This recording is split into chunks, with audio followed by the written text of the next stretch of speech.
Bonjour tout le monde et bienvenue pour cette interprétation de la nouvelle lune en février, donc le 17 février 2026 à 13h01. On a le soleil et la lune qui se rejoignent.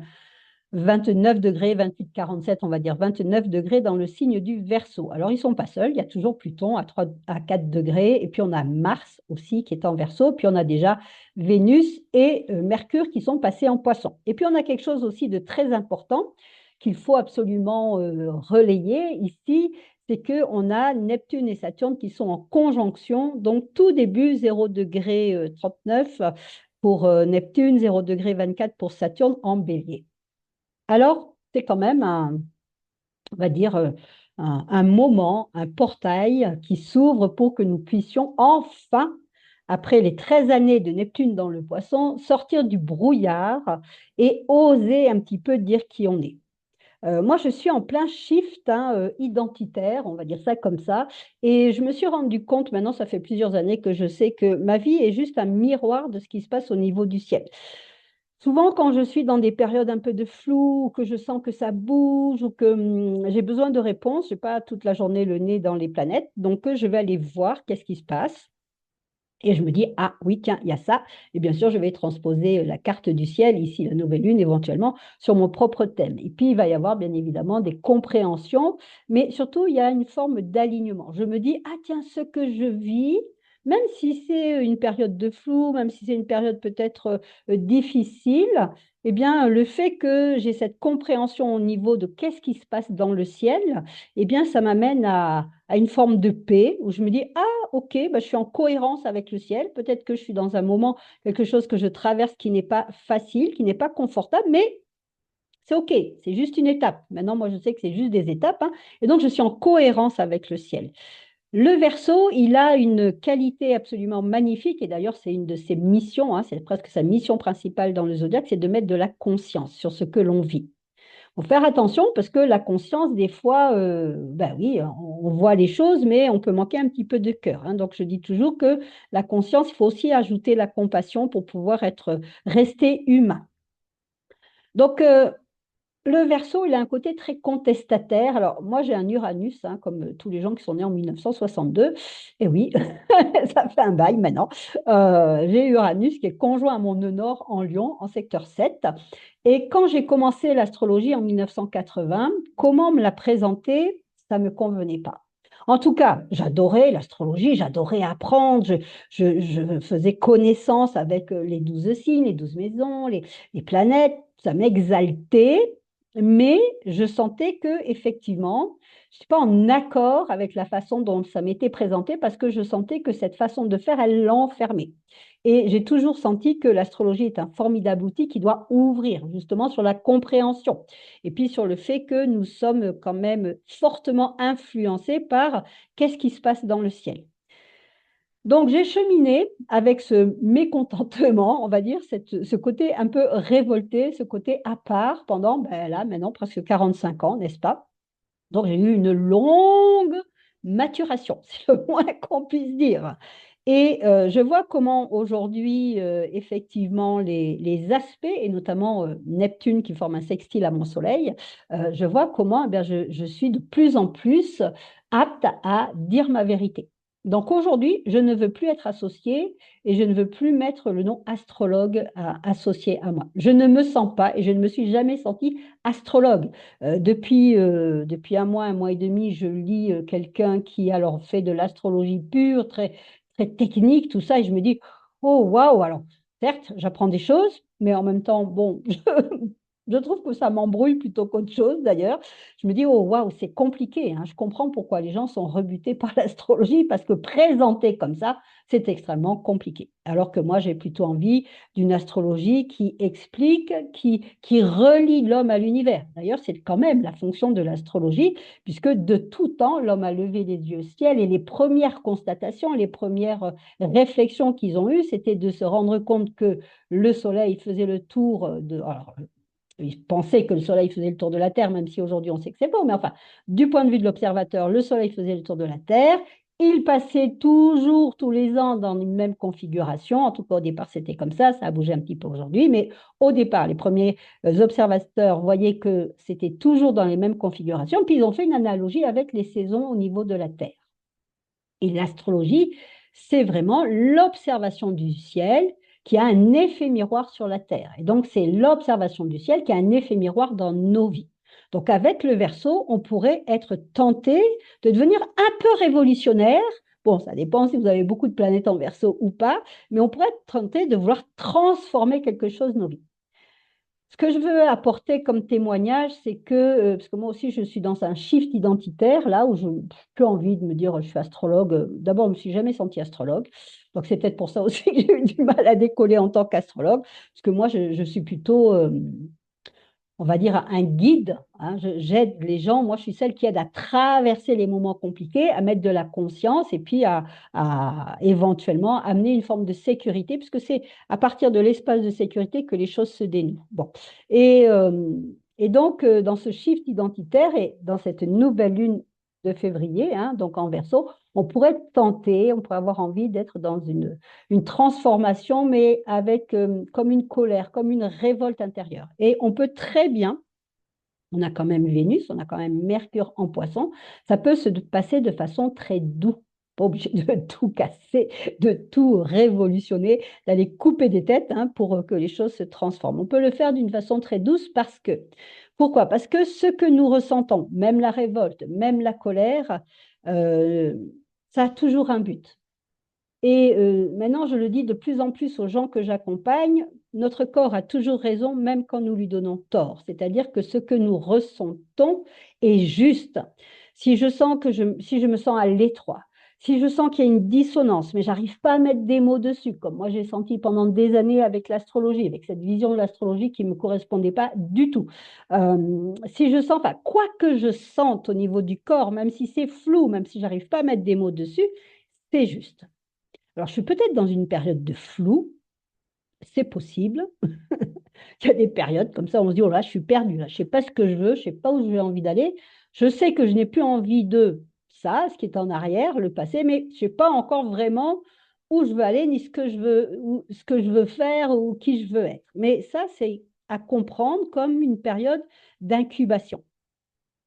Une période de, moi j'appelle ça ces périodes no man's land, où on n'est plus vraiment dans l'ancien, on n'est pas encore dans le nouveau, puis il y a une période comme ça de latence, un peu comme l'histoire de la chenille hein, qui devient papillon, où on est dans une période de transformation.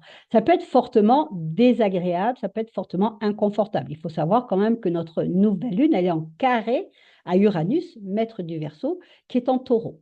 Donc, ça va travailler le corps. Ça peut amener des grosses fatigues, ça peut amener des gros mal de tête, ça peut amener des moments où on se dit, oh là là, ah non, moi je ne me lève pas aujourd'hui, je reste couché.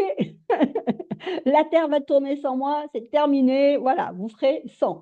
Et effectivement, on va avoir des manifestations comme ça au niveau du corps. Pourquoi? Parce que ben, le corps, encore une fois, c'est notre miroir. C'est lui qui reçoit les influences célestes et c'est lui qui va manifester dans la matière, dans la réalité, dans notre réalité, comment ça se passe.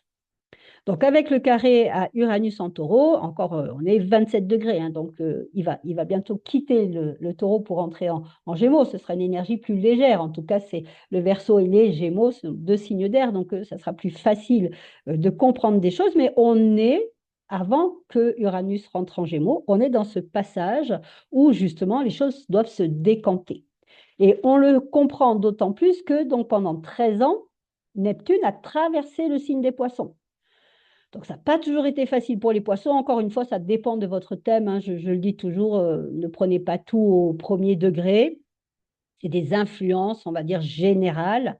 Donc, pendant 13 ans, sûrement qu'il y a eu des choses qui ont été, qui avaient besoin d'être décantées. On a pu être dans un système d'adaptation. Parce que les poissons ont une formidable capacité qui est de s'adapter aux autres. Hein. C'est l'eau, ça englobe tout, ça peut prendre toutes les formes, mais ce n'est pas forcément sa propre forme. Et là, avec Neptune-Saturne qui passent tous les deux en bélier, on a comme si on crevait le ballon de l'illusion. On a une prise de conscience qui dit, oh non, mais là, ce qui se passe, c'est pas moi là, ça me convient pas du tout. D'autant plus qu'on a quand même Pluton, hein, 4 degrés Verseau, qui fait un sextile donc à Neptune-Saturne qui entre en Bélier. Donc on a Pluton qui est une planète de grande transformation. Alors elle est assez lente aussi au niveau de ses. Faut pas que vous vous inquiétez. Si Pluton touche par exemple votre Soleil en Verseau, ne vous inquiétez pas, vous allez avoir le temps de maturer. Pourquoi? Parce que Pluton est la planète la plus lente du système zodiaque, 248 ans pour faire le tour du zodiaque. Elle va mettre 30 ans, elle va transiter 30 ans dans le Verseau, donc fatalement, ça nous laisse le temps. Parce que les transformations plutoniennes sont d'une certaine façon lentes, elles nous laissent le temps d'intégrer les choses, mais elles sont radicales.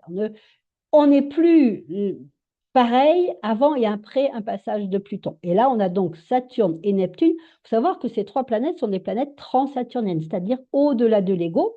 Donc, on va pouvoir même voir dans notre société une grande transformation, une grande évolution peut y avoir, on le sait, là, on est dans une période en France où il y a beaucoup d'inondations, il y a beaucoup de. Moi, je suis ici en montagne, là, à côté de l'Italie, en France, mais à côté de l'Italie, on a beaucoup d'éboulements. Ça fait un mois que on a une route qui est coupée, on est obligé de faire des sacrés détours pour aller jusqu'à Nice et tout. J'habite au-dessus de Nice, à 1 heure et demie au-dessus de Nice.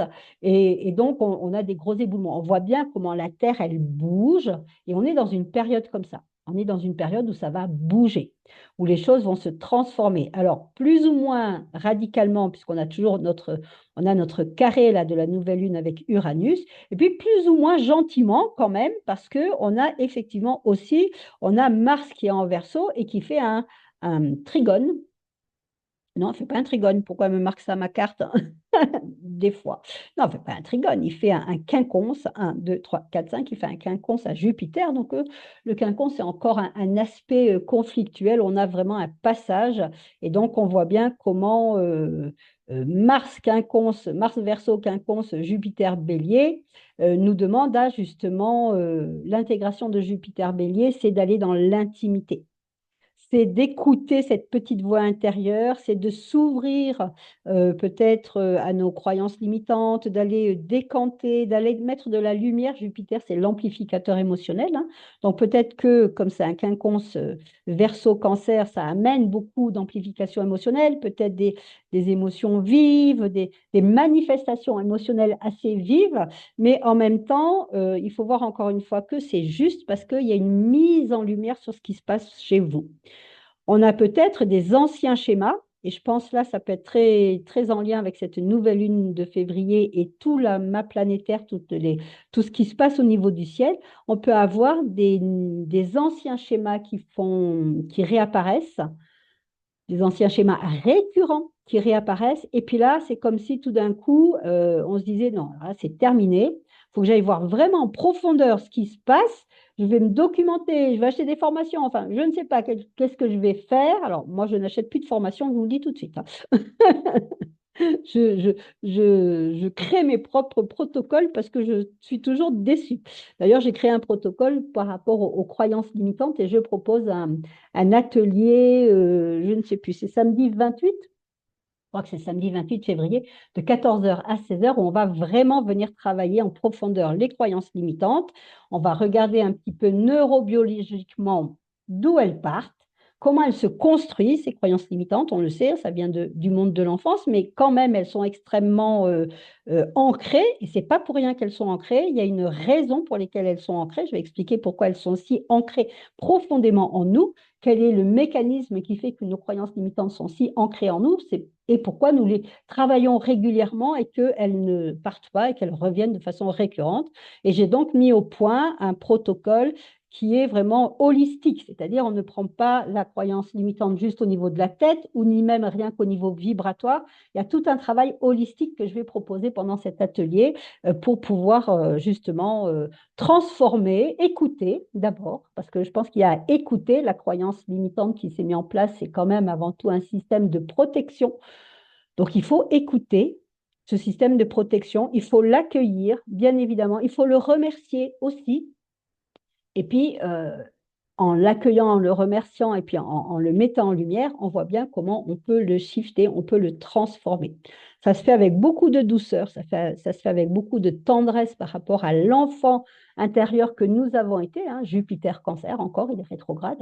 Hein. Ça se fait avec beaucoup de tendresse, avec un côté très maternant pour l'enfant que nous avons été, parce que cet enfant intérieur, il est encore et toujours en souffrance. En tout cas, il est toujours en réaction. Aujourd'hui, je sais que c'est notre système nerveux, puisque maintenant je suis coach certifié et pleine confiance, donc en neurobiologie. Donc je sais que c'est notre système nerveux qui, à l'époque, a trouvé des réponses pour se mettre en mode survie, hein, des réponses de sécurité. Et ces réponses de sécurité, elles s'enclenchent automatiquement à chaque fois qu'on est confronté à une certaine situation. Tout ça, c'est très verso, hein, la prise de conscience de ce qui nous anime en profondeur.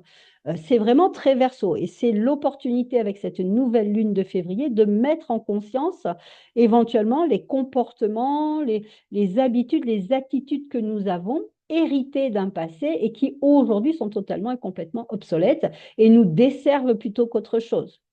Il y a quelques années, quand le syndrome de l'imposteur est apparu, il y avait une raison. Il m'a protégé de quelque chose, le syndrome de l'imposteur. Et maintenant, à chaque fois que je veux mettre une action, alors je ne peux pas vous dire de quoi il vous a protégé parce que ça dépend bien sûr de l'histoire de chacun, mais il y a une raison. Et il m'a protégé de quelque chose. Et maintenant, eh bien, chaque fois que je veux passer à l'action, c'est ce syndrome qui arrive. Aujourd'hui, il me dessert, on le comprend bien, il me dessert plutôt qu'autre chose. Donc, ça, c'est ce qu'on va faire dans l'atelier du samedi 28. Je vais regarder pour vous donner quand même, mais je crois que c'est le 28, hein, samedi, il me semble. Oui, samedi 28. Mon Mercure Poisson était plutôt aligné, là, c'est bien. Donc, samedi 28 de 14h à 16h, il y aura un lien. Il y aura un lien et puis, voilà, donc si ça vous intéresse, je vous mettrai le lien. En sachant que l'atelier est à 120 euros, mais je pense que c'est un travail qui est un travail. Vous aurez un PDF après pour refaire le protocole à votre guise et sur toutes les croyances limitantes que vous allez rencontrer et laisser émerger. Donc, c'est pour ça que j'ai mis à 120 euros, en sachant que j'ai créé une communauté payante, 9 euros par mois mensuel, et où vous avez des réductions sur tous les ateliers, les cours que je propose et l'atelier, si vous vous abonnez à ma communauté que j'appelais communauté Astro, eh bien, vous l'aurez à 60 euros au lieu de 120 euros. Voilà. Donc ça, c'était un peu la promo, mais c'est quand même pour vous parler de mon actualité qui est très en lien avec cette nouvelle lune en février où on va vraiment apprendre à shifter un petit peu, on va mettre en lumière. Parce que la première chose, et c'est souvent ce qui se passe pourquoi les croyances limitantes ne partent pas, parce que nous ne les mettons pas suffisamment en lumière et nous ne leur apportons pas l'amour qu'elles méritent. On va toujours tout de suite avoir envie de passer dans je dois transformer. Oh non, la croyance limitante, là, elle ne me plaît pas, hein, je ne l'aime pas, elle me casse les pieds, elle m'apporte que des mésaventures aujourd'hui et je veux la transformer tout de suite. Et c'est le laps de temps entre la croyance, la mise en lumière de la croyance limitante et la transformation qui fait que ça ne se transforme pas. Parce qu'il y a des étapes, et ça je vais vous en parler et je vais vous apprendre aussi à les reconnaître. Il y a des étapes nécessaires et ce sont ces étapes-là qui sont transformatrices. Autrement, c'est éphémère.